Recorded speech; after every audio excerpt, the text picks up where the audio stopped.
Hey everybody, today we have a new challenge. The challenge today is the Invertebrate challenge. From the entire list of animals, we can only select the ones that don't have a spine. Luckily for this challenge, a lot of bugs are invertebrates, so the early rounds aren't going to be too difficult to win. Of the tier 1 animals, we have access to the ant, beetle, cricket, ladybug, and the mosquito.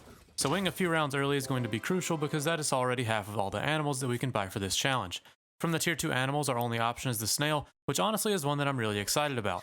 Since there are so few options for the animals after the tier 1 pets, I can basically freeze every single snail that I see and get a huge buff for my squad whenever I lose a round. After the snail, the next few options are still pretty decent.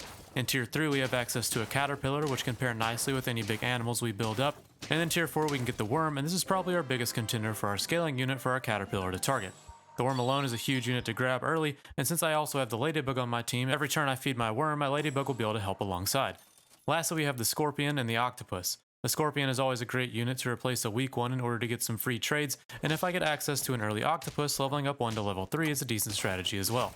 During my attempts with this run, I got a level 3 octopus once, and its ability is super strong, but by the time I reached my maxed out octopus, I was already at 1 health and ended up losing to an even more stacked squad, which ruined my chances. So that's the game plan, essentially play the tier 1 pets like normal while hoping to get a large ladybug, freeze every snail that I can find, and then look for a worm to start scaling up to be my main carry. Of all the challenges that I've done, this one at first seemed like a pretty hard challenge to try. My options in the late game were extremely limited, but it didn't really take me too long to get to the 10 wins. I think the reason this one was so much easier is because the amount of options I had in the early levels. Winning in early rounds is super important because with builds like these or builds that don't scale super heavily, they can fall off the later the rounds go. So by getting early wins in the bank, we don't have to worry about getting into the super late rounds. If you like seeing difficult challenges like these or like seeing super auto pets in general, consider subscribing. I try to do extremely difficult challenges, so if you have an idea of one you want me to try, let me know down below and I'll see if I can beat it.